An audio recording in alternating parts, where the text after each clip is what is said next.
जय हिंद। आप सभी छात्र छात्राओं को जीनियस करियर पॉइंट में स्वागत है।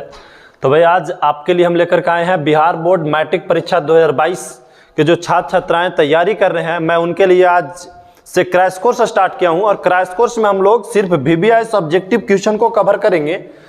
हमें हर हालत में अब की बार 450 प्लस आवे के चाहिए, और 450 प्लस लाने के लिए आप मेरे चैनल पे जुड़े रहें। और जो ऑफलाइन में आ रहे हैं छात्र छात्राएं तो वह भी जुड़े रहे इसमें भी आकर के। और बाकी ऑफलाइन का जो बैच चल रहा है वो चलते रहेगा। ऑनलाइन का बैच एक अलग सा आया है। सामाजिक विज्ञान का मंडे का सीरीज गिरता है, जैसे रूटीन आपको हम बाद में आकर के समझा देंगे। ऐसे याद रखिएगा कि जो सामाजिक विज्ञान है प्रत्येक मंडे को आएगा। प्रत्येक मंडे को सामाजिक विज्ञान, मंडे के बाद ट्यूसडे नहीं वेडनेसडे को आएगा आपको साइंस का आएगा वीडियो। फिर उसके बाद आपको वेडनेसडे के बाद आप आते हैं फ्राइडे और सैटरडे। फ्राइडे का संस्कृत, सैटरडे का हिंदी आता है, ठीक है।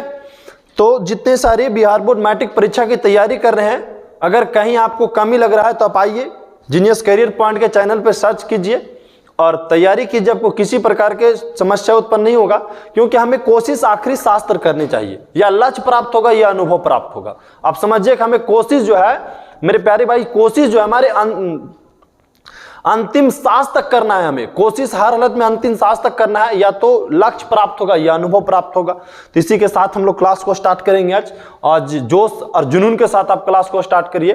क्योंकि देखिए, जब तक आप में एक उमंग नहीं रहेगा, कोई चीज सीखने का तरीका नहीं जब तक अपनाएंगे, क्योंकि आपके ऊपर बहुत बड़ा जिम्मेदारी है। क्योंकि आप पे गरीब घर से बिलोंग करते हैं और गरीब घर के बच्चे के पास ज्यादा समय नहीं होता है। कम समय में गार्जियन को बहुत कुछ दिखाना होता है, क्योंकि जो मध्यम वर्ग के, जो मिडिल वर्ग के जो लोग होते हैं, उनकी समस्या बहुत अलग अलग प्रकार से आती है। अगर आप 10th में हैं तो 10th के बाद जब 12th में आएंगे, 12th के बाद आपको तो खुद अनुभव हो जाएगा कि मिडिल फैमिली से हम आते हैं, हमें किस प्रकार से मेहनत करना चाहिए, किस प्रकार से आगे बढ़ना चाहिए, हमें किस प्रकार से पढ़ाई करना चाहिए, हमें किस प्रकार से पढ़ाई करके आगे बढ़ना चाहिए, माता और पिता के नाम को रोशन करना चाहिए। क्योंकि देखिए, जब तक आप अच्छा नहीं कर पाएंगे, जब तक अच्छे तरीका से अध्ययन नहीं कर पाएंगे, तब तक आप अच्छे व्यक्ति नहीं बन पाएंगे। क्योंकि शिक्षा एक ऐसी खेती है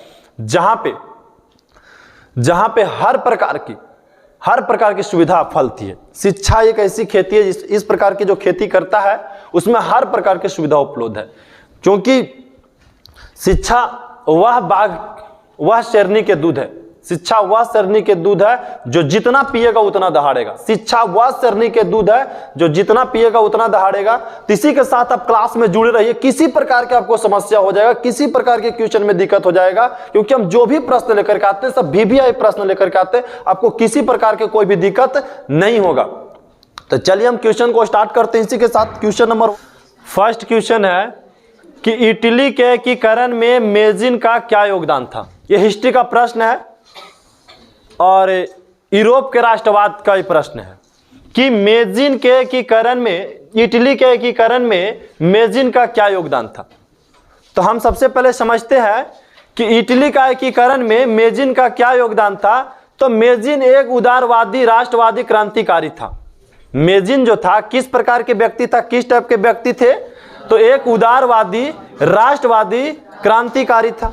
मेजिन जो था एक उदारवादी राष्ट्रवादी और क्रांतिकारी था। वह इटली को निरंकुश शासकों से मुक्त कराना चाहता था। मेजिन चाहते थे कि इटली जो है, इटली के एकीकरण में क्या योगदान रहा समझिए। इटली का एकीकरण में बहुत बड़ा योगदान रहा मेजिन का। तो मेजिन चाहते थे कि निरंकुश शासक से इटली क्या हो जाए, मुक्त हो जाए। निरंकुश शासक से इटली मुक्त हो जाए। ये कौन चाहते थे? मेजिन चाहते थे। मेजिन किस प्रकार के विचार के व्यक्ति थे? राष्ट्रवादी क्रांतिकारी था, मतलब उदारवादी राष्ट्रवादी क्रांतिकारी विचार के थे। मतलब राष्ट्र के प्रति इनका प्रेम था, साथ साथ में उसे एक एकीकृत गणतंत्र के रूप में देखना चाहते थे। और मेजिन जो था इटली को एकीकृत मतलब गणतंत्र के रूप में देखना चाहते थे, मतलब वो देश को गणतंत्र बनाना चाहते थे। कौन? मेजिन। तो मेजिन जो है उसको एकीकृत गणतंत्र के रूप में देखना चाहते थे। वह योग्य सेनापति के साथ साथ गणतांत्रिक विचार के समर्थक भी थे। जो मेजिन था योग्य सेनापति था। किस प्रकार के? योग्य सेनापति के साथ साथ गणतांत्रिक विचार के क्या थे? समर्थक थे। गणतांत्रिक विचार के समर्थक थे। अपने उद्देश्य की पूर्ति के लिए उन्होंने यंग इटली नामक संस्था की स्थापना किया। अपने उद्देश्य को पूरा करने के लिए एक संस्था बनाया। कौन बनाया? मेजिन। मेजिन यंग इटली, संस्था का क्या नाम रखा? Young Italy. यंग इटली के संस्थापक कौन है? मेजिन।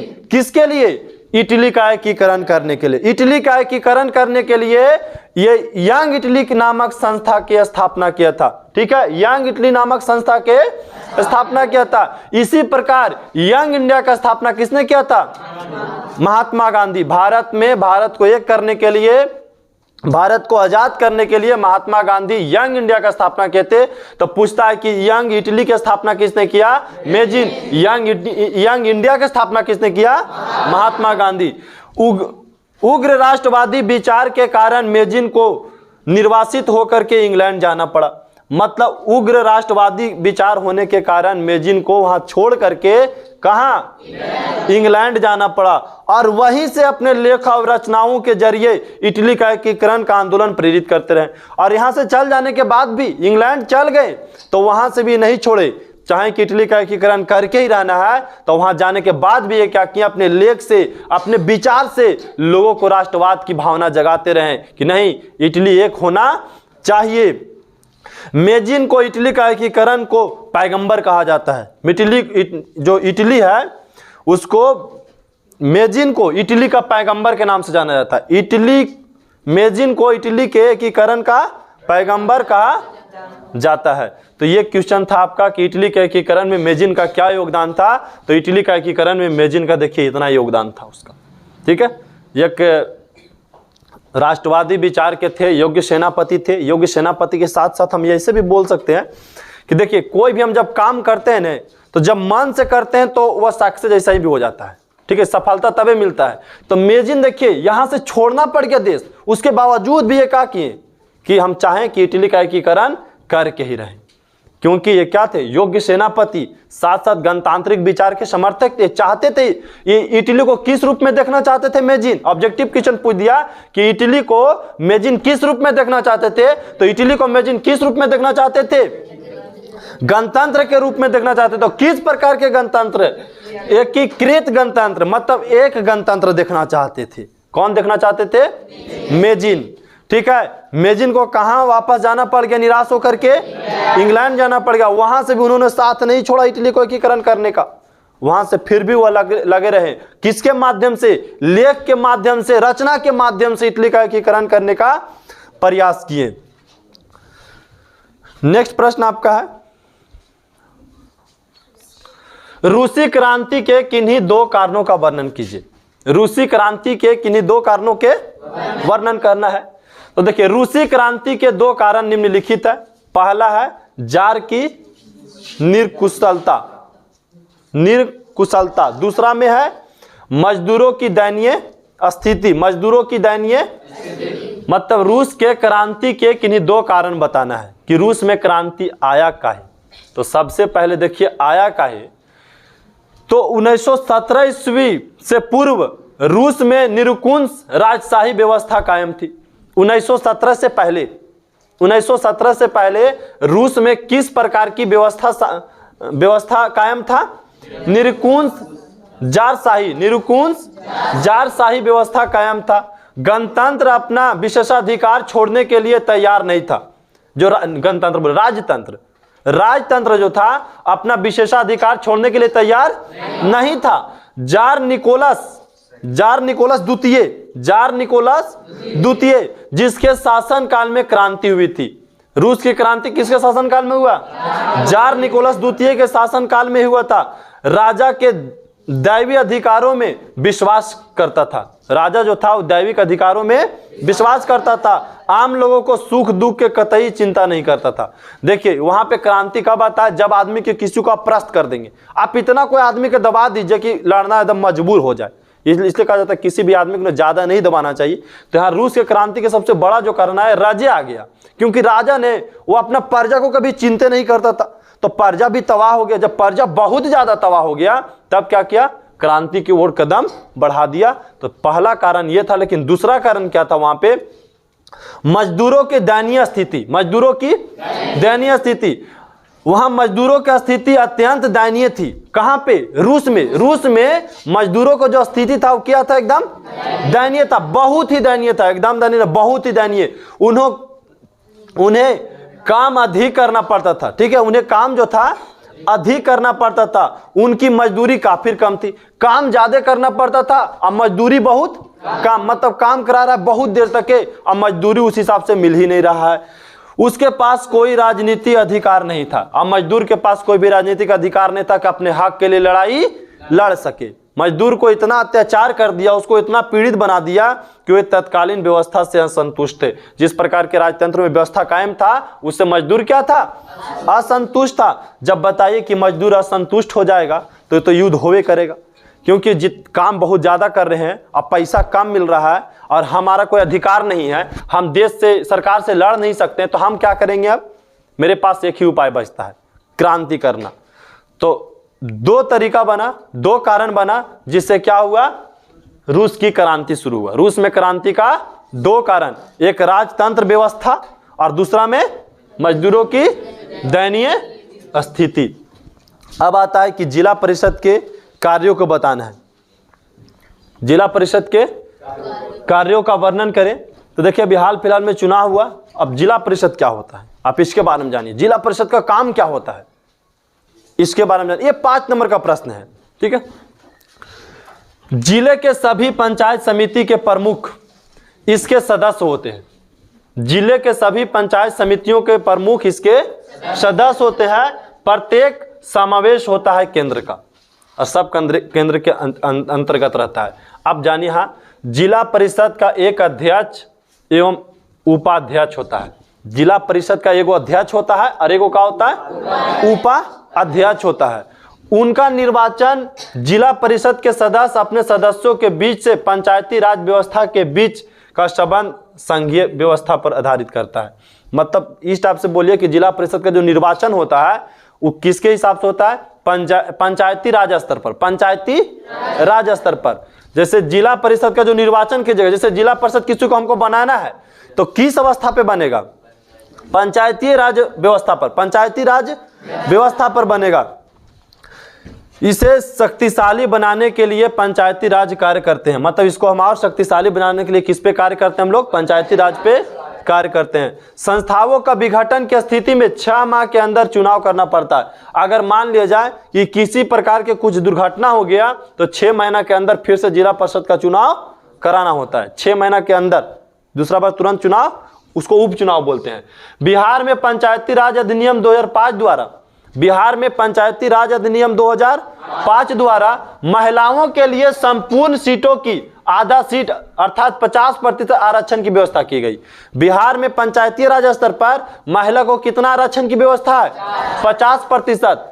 और कब ये हुआ, 2005 में बिहार पंचायती राज अधिनियम 2005 के तहत महिलाओं के 50% आरक्षण मिलता है। ऑब्जेक्टिव पूछता है कि पंचायती राज स्तर पर महिला को कितना प्रतिशत बिहार में आरक्षण मिलता है, 50%। कितना प्रतिशत, 50%। ये 50% क्या होता है, तो जैसे मान ली 100 गो मुखिया खड़ा हो रहा है तो 50 गो मुखिया महिला खड़ा होगी, ठीक है, अब 50 गो पुरुष खड़ा होगा। जितना बिहार में मुखिया है, जैसे आपका प्रखंड में 18 गो मुखिया है तो 9 गो महिला रहेगी और 9 गो पुरुष रहेगा, मतलब 50-50% रहेगा।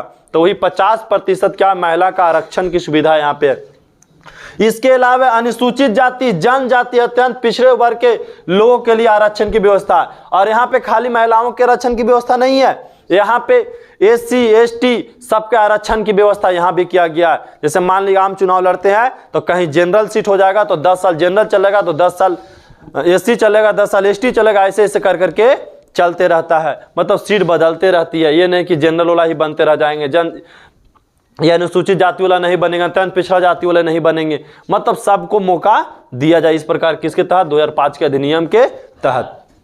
अच्छा, जिला परिषद के काम क्या है, तो देखिए जिला परिषद का पहला काम है कि पंचायत समिति एवं ग्राम पंचायत के बीच संबंध स्थापित करना। पहला काम क्या है, पंचायत समिति एवं ग्राम पंचायत के बीच संबंध स्थापित करना। ये किसका काम है, जिला परिषद का काम है। और साथ में विभिन्न पंचायतों के समितियों द्वारा तैयार की गई योजना को संतुलित करना, यह भी किसका काम है, जिला परिषद का काम है। तीसरा काम जो होता है, शिक्षा संस्थान की स्थापना करना तथा उनका विकास करना, यह भी किसका काम है, जिला परिषद का काम है। फिर राजनीतिक दलों का प्रभावशाली बनाने के लिए 3 उपाय देखिए निम्न है यहाँ पे। अच्छा, नेक्स्ट क्वेश्चन आ गया आपको, नेक्स्ट क्वेश्चन आ गया इसमें, ठीक है। चलिए अगला क्वेश्चन आपका है, सत्ता की साझेदारी से आप क्या समझते हैं? सत्ता की साझेदारी से आप क्या समझते हैं? सत्ता की साझेदारी एक कुशल राजनीतिक पद्धति है। सत्ता की जो साझेदारी है एक प्रकार की, किस प्रकार की है?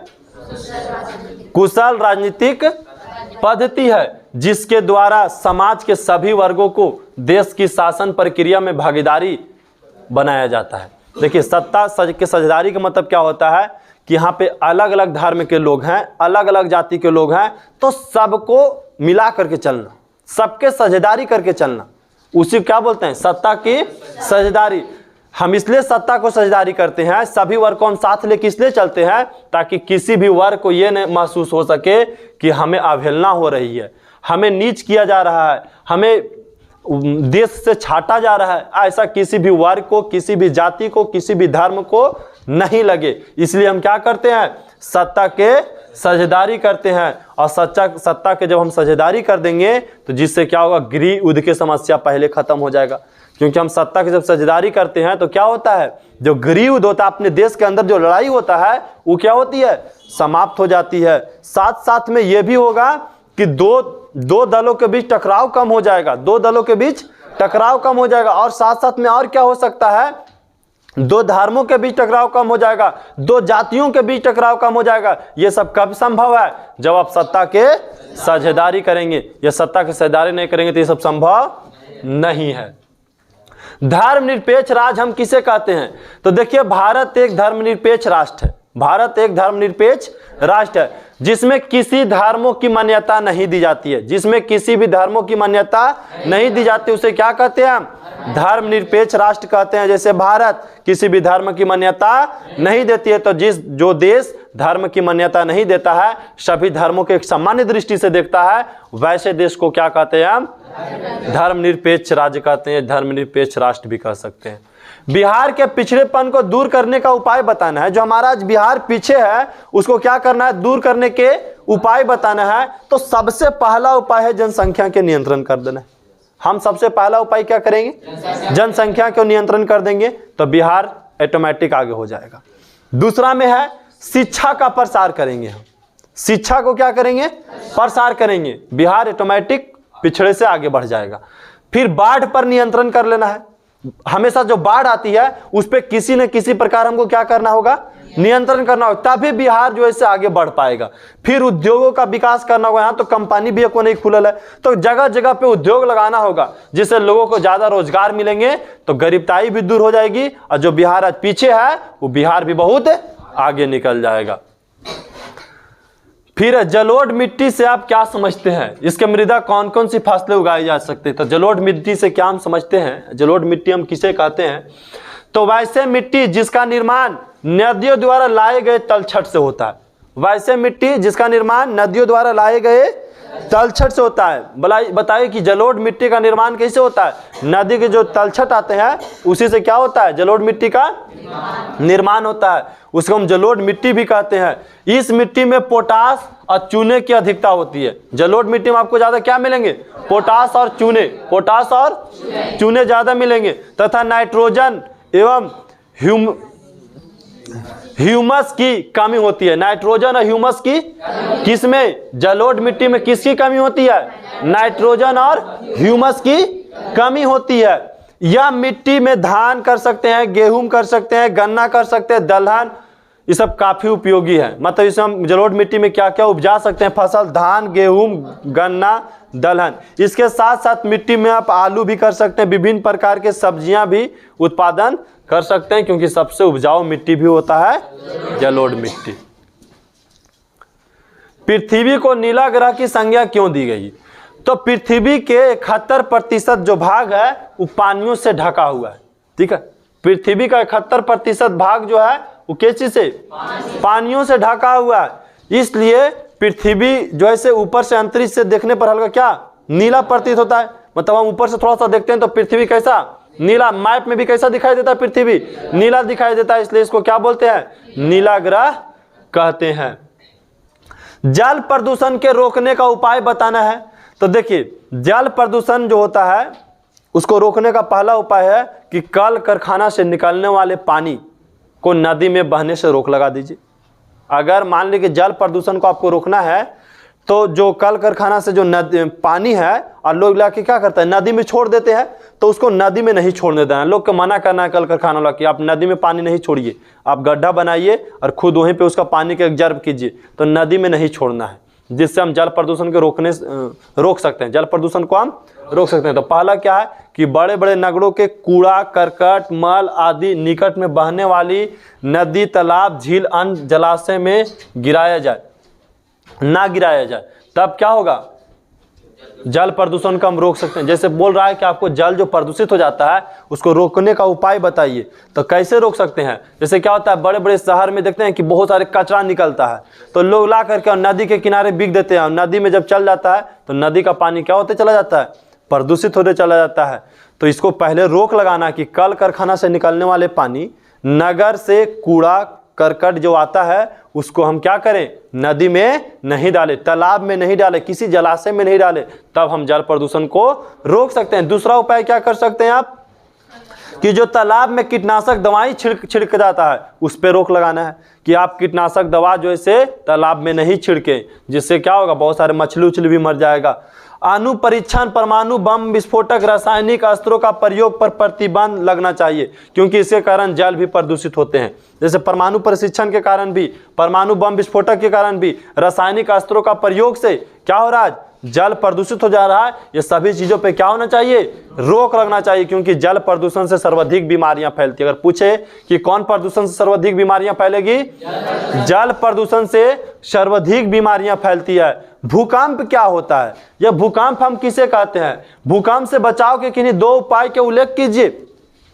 तो देखिए जब किसी बाहरी या आंतरिक कारणों से, जब कोई बाहरी या आंतरिक कारणों से पृथ्वी भूपटल पर कंपन होता है, जैसे मान लीजिए कि बाहरी चाहे आंतरिक देख लीजिए, पृथ्वी के ऊपरी परत पर क्या होता है कंपन होता है, हिलने लगता है, उसको क्या कहते हैं भूकंप कहते हैं। और इससे बचने का उपाय क्या है कि भूकंप रोधी मकान के निर्माण कीजिए। जहां बार बार भूकंप आता है वहां कैसा मकान बनाइए, भूकंप रोधी मकान बनाइए। सुरक्षा के लिए लोगों को प्रशिक्षित कीजिए, लोग के जागरूक कीजिए कि बड़ा बड़ा बिल्डिंग मत बनाइए, भूकंपी इलाका है, यहाँ पे छोटा छोटा घर बनाइए, आयताकार घर बनाइए, और साथ में कंक्रीट का घर बनाइए, जिससे भूकंप से ज्यादा क्षतिग्रस्त नहीं हो सके। लोग को जागरूक करना है, तब हम भूकंप वाला क्षेत्रों में आसानी से बच सकते हैं और जीवन निर्वाह कर सकते हैं।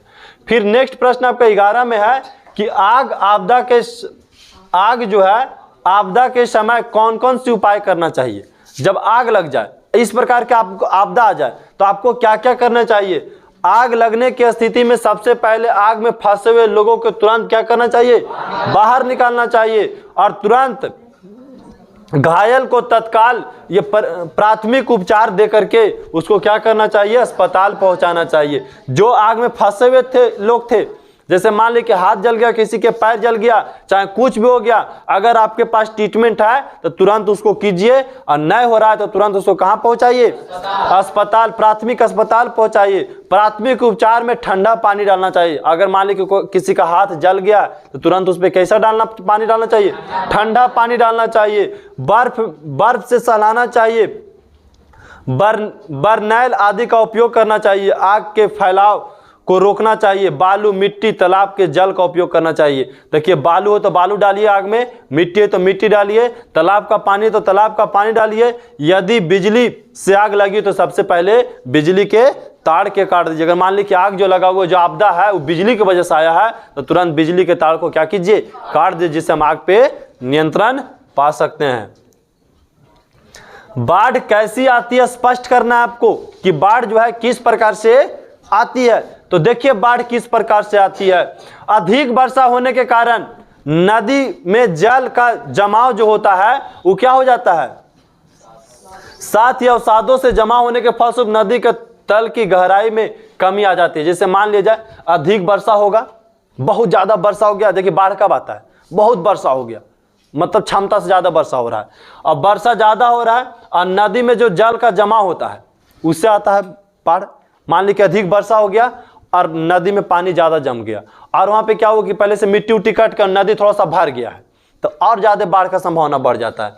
दूसरा में है कि नदी के तल भरे के कारण जल का स्तर धीरे धीरे ऊपर उठता है और नदी का तटबंध पर दबाव बढ़ता जाता है, फलस्वरूप तटबंध टूट जाते हैं और नदी का जल विभिन्न क्षेत्रों में फैल जाती है, जिसे हम क्या कहते हैं, बाढ़ कहते हैं। नदी का पानी जो होता है नदी से ऊपर हो जाता है, कहीं बांध बनल है तो बांध टूट करके और सब क्षेत्र में फैल गया तो उसको हम क्या बोलते हैं कि बाढ़ आ गया है, ठीक है, तो उसको हम बाढ़ कहते हैं। बाढ़ एक प्रकार की प्राकृतिक आपदा है। बिहार में धान फसल के लिए उपयुक्त भौगोलिक दशा बताना है। बिहार के प्रमुख फसल धान फसल है और धान फसल की भौगोलिक दशा को आपको बताना है। तो बिहार में उष्ण आर्द्र जलवायु में होता है धान। किस मौसम में? उष्ण आर्द्र जलवायु के फसल है। इसके लिए टेम्परेचर 22 से लेकर के 32 डिग्री चाहिए। धान की खेती के लिए तापमान कितना चाहिए? 22 डिग्री से लेकर के 32 डिग्री टेम्परेचर चाहिए और साथ साथ में वर्षा कितना? 150 सेमी से लेकर के 200 सेमी। कितना धान की फसल के लिए पानी चाहिए? 150 सेमी से लेकर के 2 सेमी। मिट्टी क्या होना चाहिए? जलोढ़ चाहे चिकनी होनी चाहिए। फिर इसका जो बुआई करना है जून से अगस्त में और कटाई कब होता है? सितंबर से नवंबर में। यह धान के भौगोलिक दशा हो गया। अब आर्थिक संकट से आप क्या समझते हैं? आर्थिक संकट हम किसको कहते हैं? तो देखिए, आर्थिक संकट अर्थव्यवस्था में आने वाली वैसे स्थिति को कहते हैं। अर्थव्यवस्था में आने वाली हम वैसे स्थिति को कहते हैं जब कृषि, उद्योग, व्यापार का विकास के अवरुद्ध हो जाता है। किसके किसके विकास के अवरुद्ध हो जाता है? कृषि जब खेती नहीं कर पा रहे हैं, उद्योग धंधे बंद हो जा रहे हैं, व्यापार सही तरीका से नहीं चल रहा है, तब क्या हो जाएंगे? आर्थिक संकट आ जाएगा। आर्थिक संकट, जैसे कोरोना महामारी आया तो उद्योग धंधे बंद हो गए तो थोड़ा सा अर्थव्यवस्था भारत के डगमगा गया, पूरे दुनिया का डगमगा गया अर्थव्यवस्था। साथ में व्यापार पे भी प्रभाव पड़ा, खाली किसान पे प्रभाव नहीं पड़ा। और किसान पे भी तेल में प्रभाव पड़ा था, लेकिन किसान को थोड़ा कम प्रभाव पड़ा था, जिसकी वजह से हमारा अर्थव्यवस्था थोड़ा सा सुधरा हुआ था। लेकिन अगर कृषि भी डगमगा जाते तब यहाँ पे क्या होता? अभी अर्थव्यवस्था बहुत नीचे चल जाता। तो कृषि, उद्योग, व्यापार का विकास के अवरुद्ध हो जाता है, जहां लाखों लोग बेरोजगार होना शुरू कर जाते हैं। बैंक और कंपनियों को दिवालीपन और वस्तु मुद्रा दाना का बाजार में कोई कीमत नहीं रह जाता है, मतलब बैंक का कोई वैल्यू नहीं रह जाता है। जैसे मान ली कि खेती हो ही नहीं रहा है तो किसान कहाँ फसल बेचेगा? अब मान ली उद्योग धंधा चल ही नहीं रहे तो कोई सामान कहाँ से लाएगा? तो सब यदि ठप हो जाता है पूरी तरीका से तीनों चीज, तो इसको हम बोलते हैं आर्थिक संकट। और आज के लास्ट प्रश्न है कि प्रत्यक्ष लोकतंत्र किसे कहते हैं? प्रत्यक्ष लोकतंत्र किसे कहते हैं? तो जिसमें जनता स्वयं शासन में भाग लेती है। जिसमें जनता स्वयं शासन में भाग लेती है वैसे को क्या बोलते हैं? प्रत्यक्ष लोकतंत्र कहते हैं। और ये पूरे 15 प्रश्न आज का क्लियर हुआ, समाप्त हुआ। अब आपको ये 15 प्रश्न, कल आपका इसका क्लास नहीं रहेगा, फिर हम साइंस के साथ मिलेंगे आपको, हाँ, वेडनेसडे को, ठीक है। मंडे हो गया SST, वेडनेसडे हो गया साइंस। रूटीन भी आपको फिर से हम एक बार देख देते हैं यहाँ पे टोटल।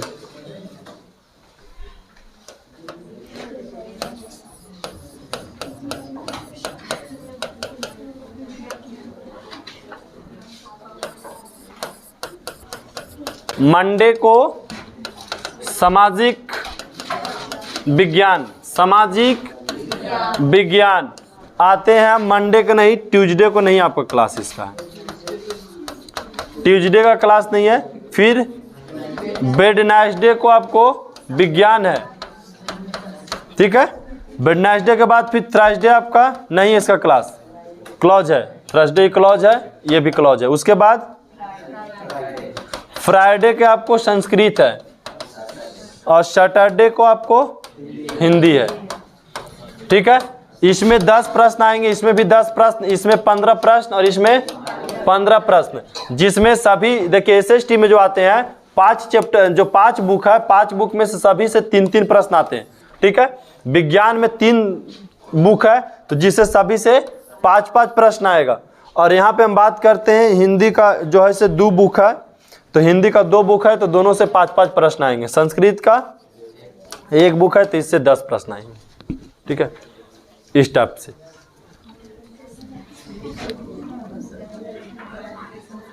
बाकी मैथ आपको एवरीडे चलेगा नेक्स्ट सप्ताह से।